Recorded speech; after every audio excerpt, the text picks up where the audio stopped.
This is a demonstration of how to knit Clue 1 in the Mystery KAL Accessory After the Fact, done by Tempe Yarn and Fiber.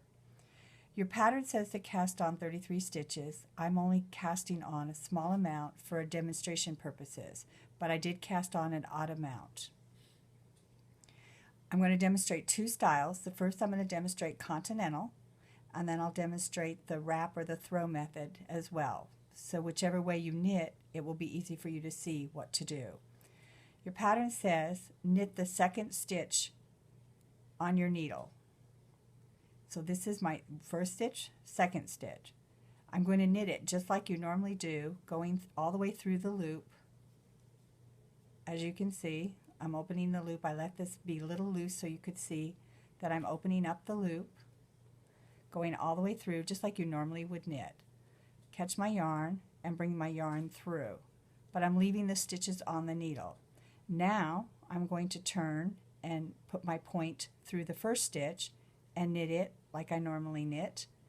And now I have two stitches on my left needle, and the two stitches that I worked, 1, 2, on my right needle are already knitted. What we're doing is producing a twisted stitch. So I'll slide them off. I'm going to now repeat the process. I'm going to go through the second stitch, knit, go through the first stitch, knit it as well, and slide it off. If you're a tight knitter, this is going to be a bit challenging, so it's really helpful to use sharp pointed needles.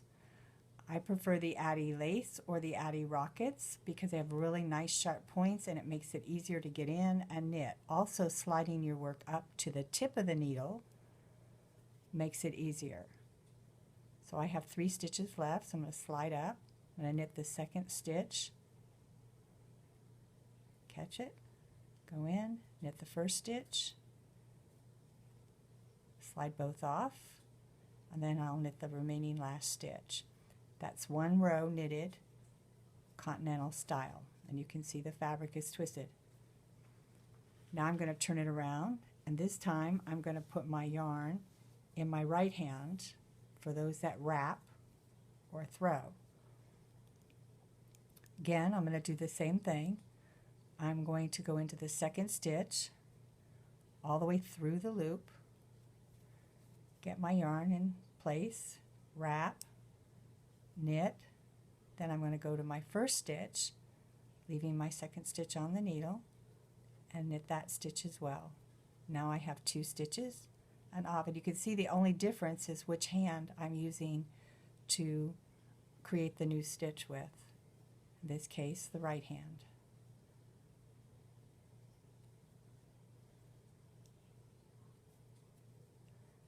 And I'll complete the row, again going in, wrap, bring my yarn through, leave the stitch on, go into the first stitch, wrap as I normally would knit, take it off, and take off 2. You see the crossing action going on here? Now if you absolutely cannot figure this out, there is another way you can do it. It's just very time consuming, and that's just moving the stitches around as much as you would when you do a cable stitch, because what we're doing is producing a twisted stitch. Off and knit the last one. And if you continue on, you're going to get a very dense, tight fabric with lots and lots of twisted stitches, and you can start to see how the stitches are crossing over, and it's going to happen on both sides of your work.